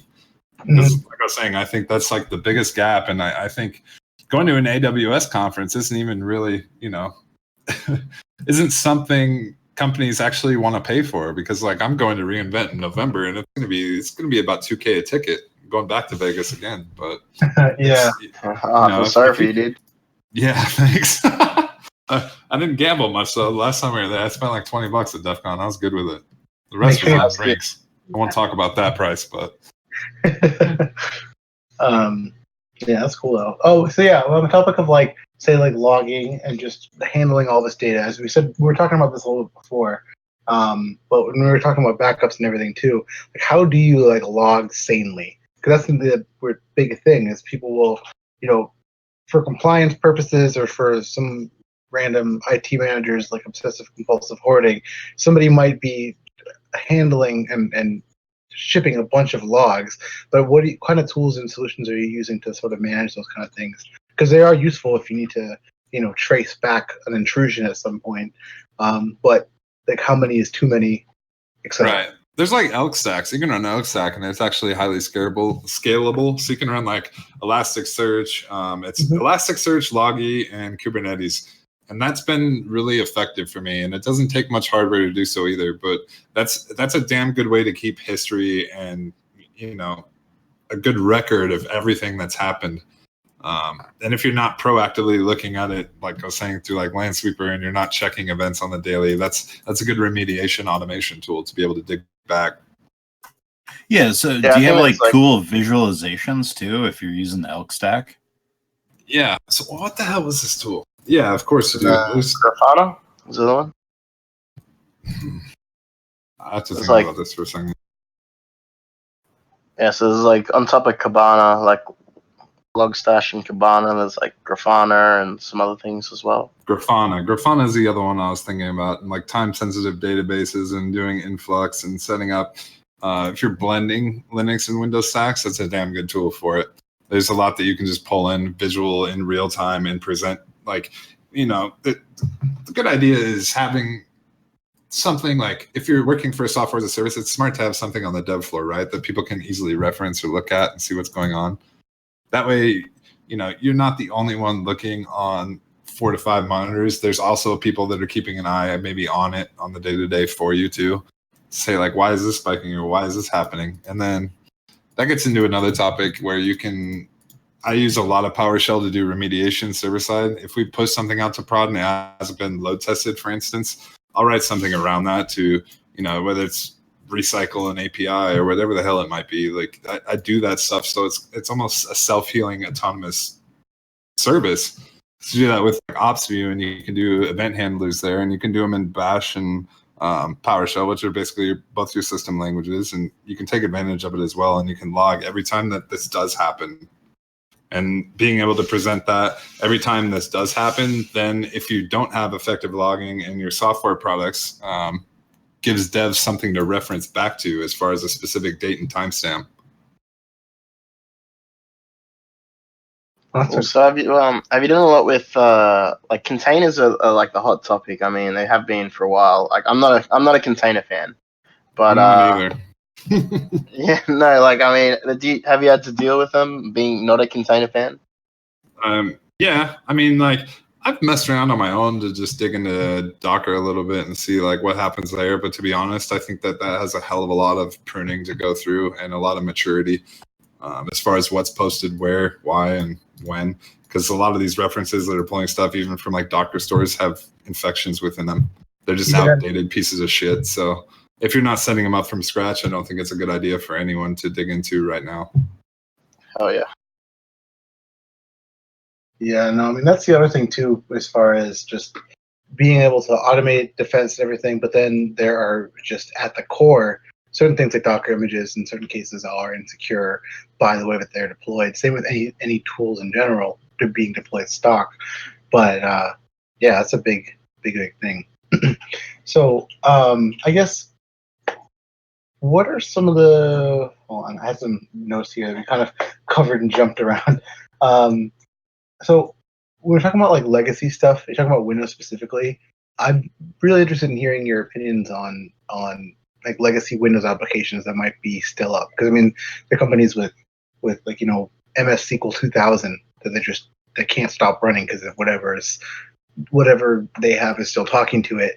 I guess what are some of the sort of strategies that you use and have seen to protect like legacy applications that have to be like public facing and stuff? Fuck. They shouldn't be public, and if they are public, you should be asking the questions why. I mean, it's time to go back to the building floor, pretty much. Yeah, if somebody's running something that's outdated and you can't migrate it, then you're fucked in the first place. Like, this isn't a talk for you, and you shouldn't be looking at AWS migrations. You should go back to basics and be cross-referencing and moving. And that really disgusts me when people run public instances that are way past like EOL. Like you said, like 2000. Like, holy fuck, I can't imagine. To be honest, at a company that did that, it's bad. Yeah, I can't speak from experience there because like I'm the person who is proactively trying to run the latest and greatest version, and even some of these like government contracts that we have or finance contracts piss me the fuck off when I'm saying like, hey, I need you to buy an MS SQL license so you can pull this backup down and you can do what you need to do, and they're like, oh, that's going to take us 3 months. Like, what in the fuck? Well, all right, we're going to go ahead and IP filter what you're doing and remediate poor traffic to it, and that's how it's going to be. Like, and that's another thing too, is growing pain as far as when you're moving your stack and what you're doing when, and whether or not they can access it is another story, because a lot of government employees are lazy motherfuckers and they're not on top of it and they don't know what the hell they're doing, and it's going to take them weeks to fiddle through. Yeah.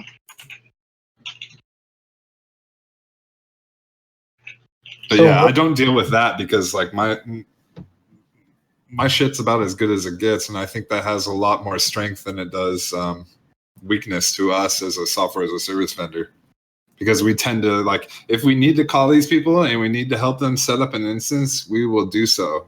Like, it's not, we don't want people back in time. We don't want people exposable at any level.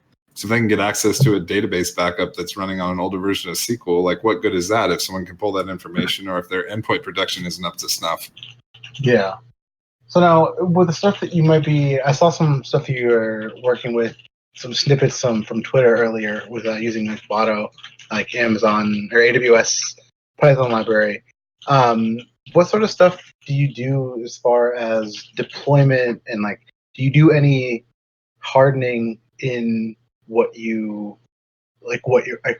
I guess AMIs you're deploying or whatever you're deploying? Do you have any sort of like hardening strategies that you use prior to deploying?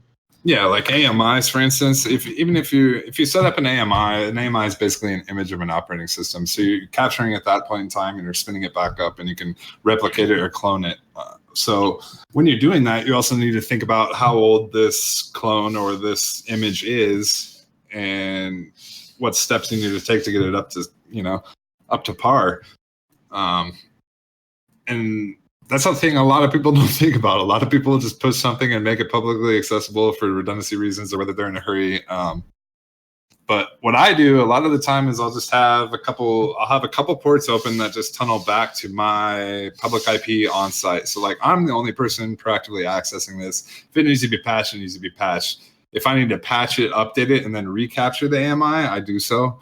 It saves a hell of a lot of time when you're dealing with a server from scratch and you're talking about user groups, firewall traffic, and everything. Really, it's something people should consider. Definitely, is how old these AMIs you're capturing are, and whether or not they're public or available to other people. Yeah. So on that topic of like, if you have a bunch of stuff you need to patch, like a lot of dudes probably listening are pretty familiar with like maybe Chef, Puppet, Ansible, Salt. Yeah. Like, do you have a preference, or is it whatever they throw at you? I like Salt. I like Salt just because of the community base of it. I'm not much of an Ansible playbook guy. I'm not much of a Puppet guy because I didn't come from Unix, so it's like totally, really over the wall for me. I've never tried to wrap my head around it. I don't have the time to really dig into that.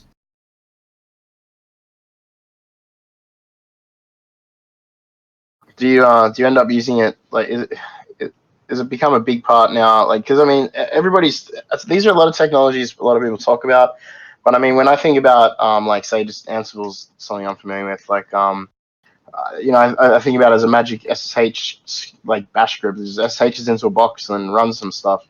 And like before that, that's what you did. Like you wrote bash scripts to automate like IP tables or whatever, like firewall rules and stuff like that. I mean, is it a lot of people want to talk about it like it's something new? Like, do you feel like you're still looking at the same thing in a different way, or is there a new way to look at things? Like what is it from your perspective? I mean, that's kind of where Ninite compares to me as far as patching and keeping on my infrastructure level. I tend to lean back on that quite a bit. As far as learning those as skills at our current point in time, I don't think that they're all that valuable. And that's coming from a Windows guy. So whether or not you guys lean in them more so in Unix is understandable. But from my perspective, it's not all that valuable.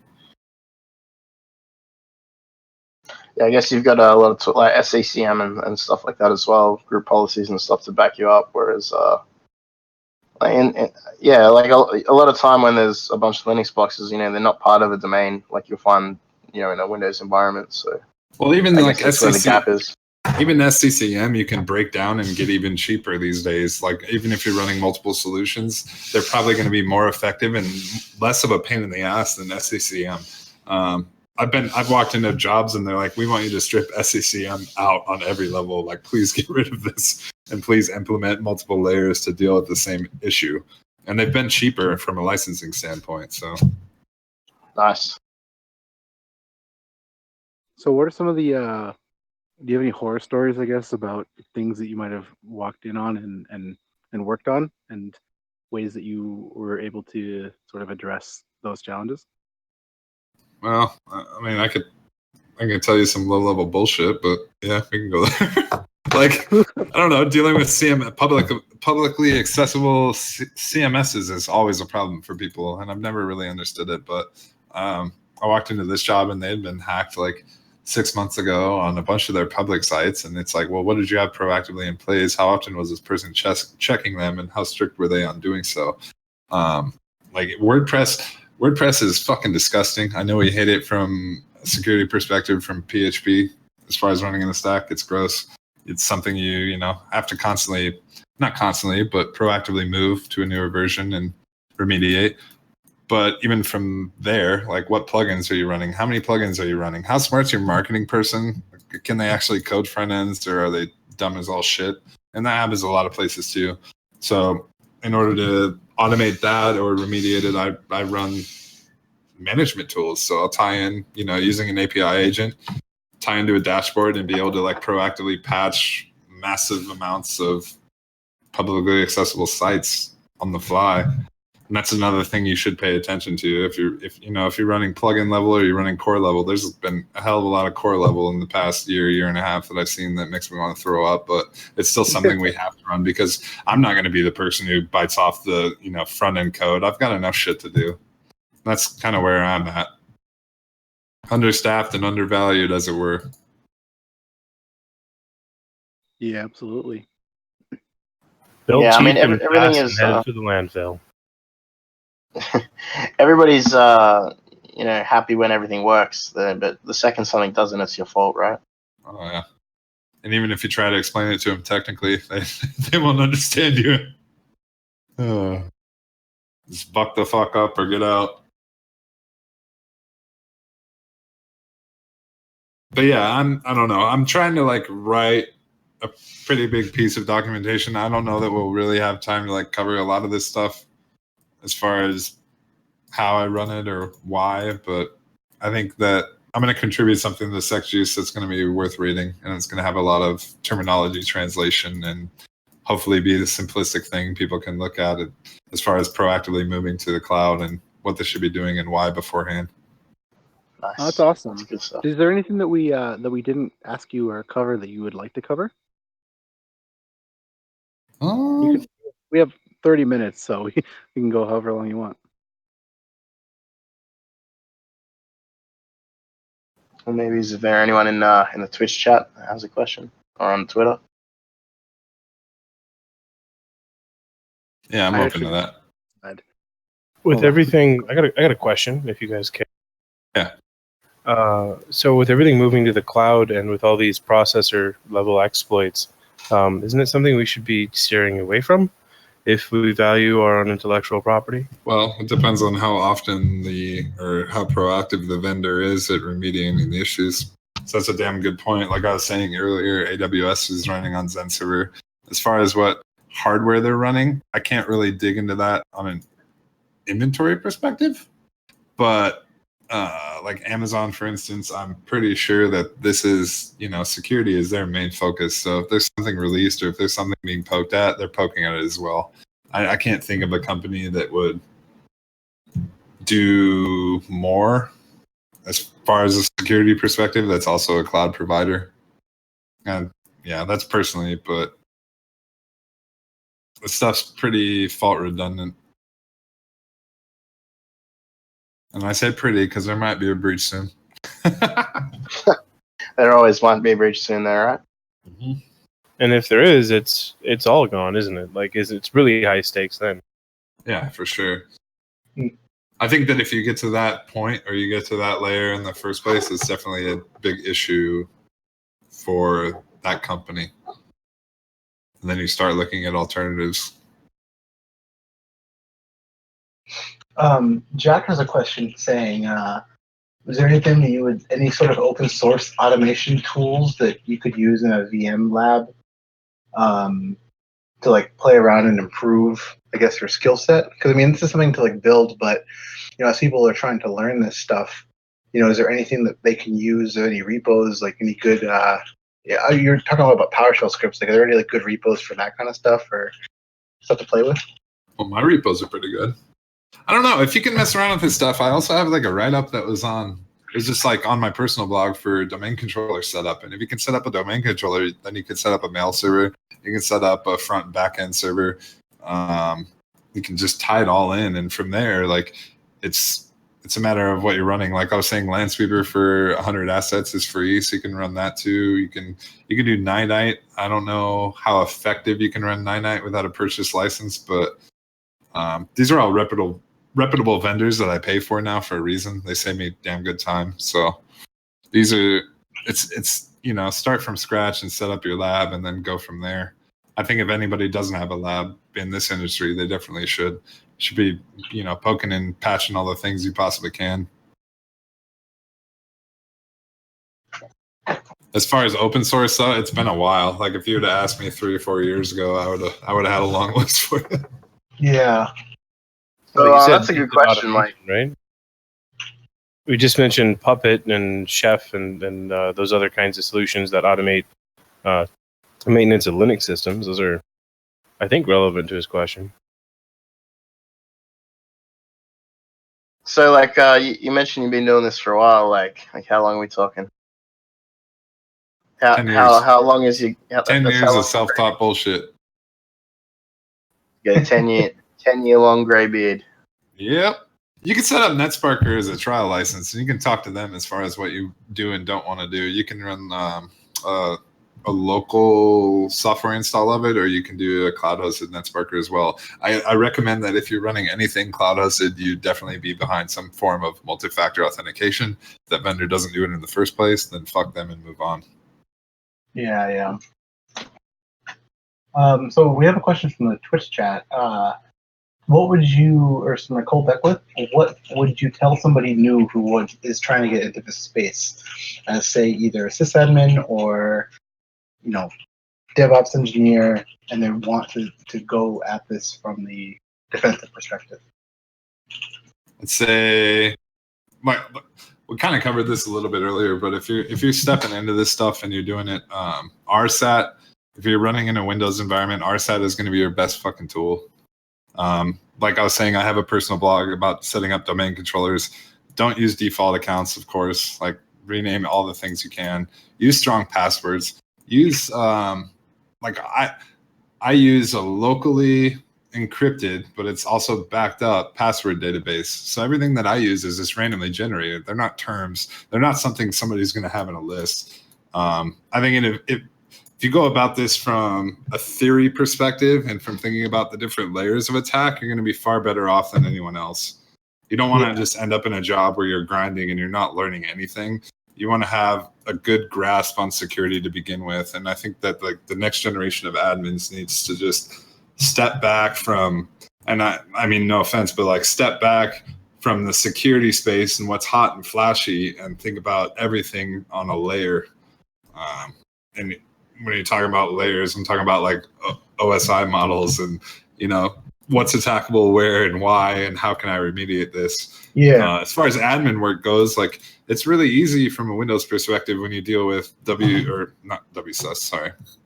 deal with WDS and MDT, and you can do like Microsoft deployment toolkits, and you can, you know, even if that's something you also have to maintain. So you talk about like current builds of 10, which is constantly changing as well. You need to be running like the latest ISO. You'd be running build 1803. You need to be able to freshly deploy it, yes, but then you can use MDT to deploy all of your custom software and what you're building on top of it. So that's something that, you know, you do have to proactively maintain. But if you can network boot stuff and image it and do, you know, 10, 20 machines at once, why the hell wouldn't you? And you can also tie that into Hyper-V and set up your, you know, your fresh installs there. It's something that I haven't personally had a lot of time to dig into just because at scale, like what I'm dealing with right now is just trying to keep up in the grind. I'm sure people can relate here. So yeah, exactly. Well, that's awesome. So yeah, what is your actual website? Or you can post it in the Twitch chat if you have. Yeah, I will. It's nomtechbytes.com. It's spelled all fucking funky, but Someone asked if any of us use HackerOne. Yeah, for Mickey Donald, are you asking about if we use that for our companies or if we are researchers on there? I mean, I think the answer is going to be both. Yes to both. I've been poking Thugcrowd as well to like dig into SMB space. I don't know if you guys were seeing any of that, but I think there's a huge gap and it's pretty complicated as far as access controls go. But I'd really love to see that in order to just help out upcoming admins and engineers. I think it'd be something that's definitely beneficial in paying for. Yeah. I just posted one of the tweets for the Thugcrowd. Zuff, you were there. I mean, you were there. This is that's Casey Ellis is back from Bugcrowd with a Thugcrowd sticker on his back. I didn't see him, but I was dancing on stage. Yeah, I saw that picture. Yeah. So I mean, I guess if the question is if we, like I've been paid out from HackerOne as a researcher, and looked into like using multiple bug bounty vendors. I guess that's probably the same for a few other people here as well. It's just weird, man. It's like in reverse for me, coming up in infrastructure and like seeing these people just, you know, attack stuff versus defend. And that's like, I think where I am a lot different than a lot of you is because I've you know, you see the bullshit, you analyze it, and you learn to defend against it. But a lot of these big companies, I think that they won't hire a full security team. So these are services they definitely look at. And they look at this also for creativity, for, you know, from a hacker perspective or a researcher perspective, like how far are you willing to go and how much in depth can you dig? And those are definitely like up to you guys. But I think that's why you see these enormous companies looking at services such as like Thugcrowd and HackerOne. Yeah. No, I definitely think it's good because that's what you were saying before. A lot of places aren't going to hire a full security team. It's expensive. Even if you're doing it offsite, you're contracting to like an offsite security operations center. Those are just very expensive things that also might not fully cover the way that you could if you could have really well trained devs and sysadmins to do that for you, because the other people are going to just be able to alert on something that triggered something in their whatever their IDS they're using, but the people who are actually maintaining those systems are the ones who are going to understand and be able to triage those problems. And it's just like they have to know, and they have to be very well versed in, as what you're saying, like even like the basics of like, attack vectors via layers of like the OSI model of like, okay, is this something that we actually need to care about, or are we mitigating it through some other way? Right, and security as a service is expensive. I can tell you that, there are certain compliance regulations though that require. So, I work in government and finance. There are certain contracts we sign that require a third party to do this, and it's for a good reason, because a lot of the tools that you'd even run for vulns, you can sit there and create custom scam policies, and you can present the client whatever the hell you want. But it's where the third-party vendors come in handy, and when you're dealing with compliance, they're going to present everything. And I think that's a good regulation to have, because, you could bullshit your way through a report all day. Yeah, absolutely. But it's 8 to 10K here in the Denver area just to get somebody to scan a web application, which is insane to me. Really? Yeah, I'm not even kidding. I've talked to, I think, about 7 vendors in the area, just because, I was saying, compliance requires a third party. And when you're signing these enormous contracts and you're doing recurring revenue, that's what they want. So Scary. That's what you have to do. Scary thought to know that a lot of these tools are automated already. So you just click a button, you're done. Yep. Yeah, it's ever-changing world of tech, right? I mean, that's probably something we should talk about. When you get so, are you handed the report at the end of that scan, or does that go to someone else? It goes to me, so I can look at it and revise, and I can also cross-reference, because I'm also proactively scanning every web application that we've built on a monthly basis too. So I'll sit there and say, is this bullshit? Is it not? What are they actually using as far as tools? Are they going into depth of trying to run? Are they running exploit kits? Are they presenting me something that's worthwhile or not? And a lot of third parties are disposable. I'll tell you that. What you look at and what's given to you might just be a simple compliance templated report. It might, or PCI compliance templated report. It might be an OS templated report, and it's astounding to me, because I was saying, NetSparker, you can pay, I think it's $5K a year, and you can do all these scans, and you can do everything that most of these people are just rebranding as their own, which is crazy, because like I said, they're charging you probably 5 to 10K a scan. Rebranding as your own topic of the day. Yeah. Something else. That's a different story. We might talk about that another time. Yeah, I don't think we have time for that tonight. But yeah, I don't know if anybody has any other questions. I'm open to them, and I'll answer them as fully as I can.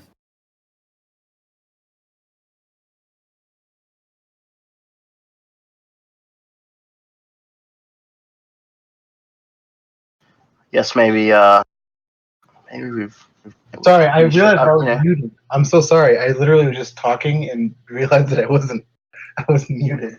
Oh, what's up? Hey, so I was just saying that Jack had mentioned about the free cloud space for people who do want to practice with this kind of stuff to just test it. Google Cloud has free stuff, as well as AWS has a free year as well. It's definitely good to just dive into if you are interested in this kind of stuff and seeing what's actually available, because when you get to the AWS dashboard, there's so many different services and tools, you're like, what is all this stuff? And there's even further dashboards and tools when you click on the things on the main page, and then it just goes further and further, and it'll floor you really quick. I have a horror story for you. All right, so SES, all right. So SES, you can tie in a simple email service. It's AWS. It's just they handle SMTP for you. They also blacklist you if you surpass a 10% bounce rate. So for software as a service, we had all these emails. Okay, I pull a database back and I anonymize all the information. So if it's social securities, if it's emails, so that clients don't get alerts when we're messing around in lower environments, social security numbers. So what happened was in integration, we had ended up testing something and we pushed it all the way from integration with SES keys all the way up to production. And then I pulled it back from production into integration and I set all the emails to fake, and then the bounce rate spiked at like 10%. So the AWS doesn't mess around. If you hit this limit, they're gonna blacklist your account ASAP. And what happens is in support level, that's all split out as well. So they have specific product teams that deal with this kind of stuff. So it's up to you to investigate where this is happening and why. And it doesn't give you a lot of information either.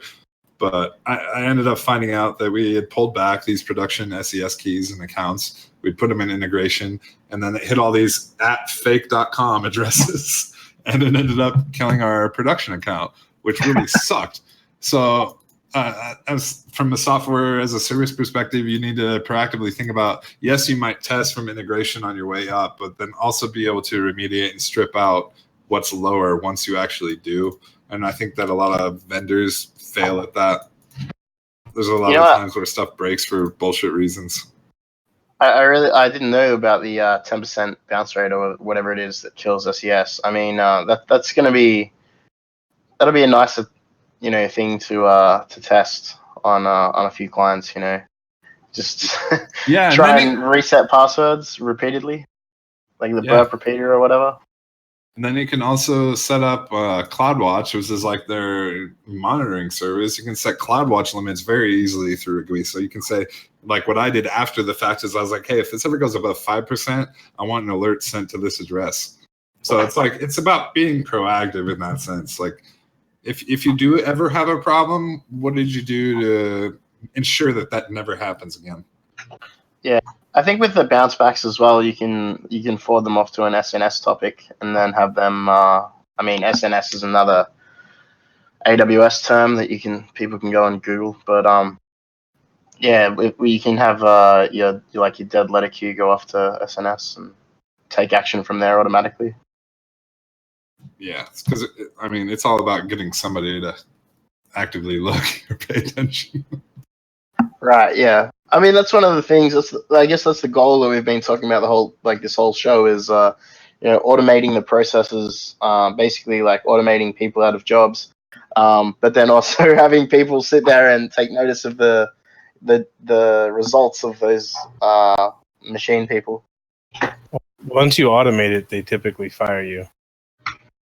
That's the fun thing about security is, you always got a job because give it a year, give it 6 months. Yeah, there's no tool, like I was saying though, like there's no tool that if you're dealing with like Kali or you're running Parrot and you're like proactively looking at this stuff, I think that's a hell of a skill that will never be replaced, at least in the near future for the next 5 years. Is if you can do that and you can go after OSCP and you can be an effective pen tester, nobody's going to be able to replace you.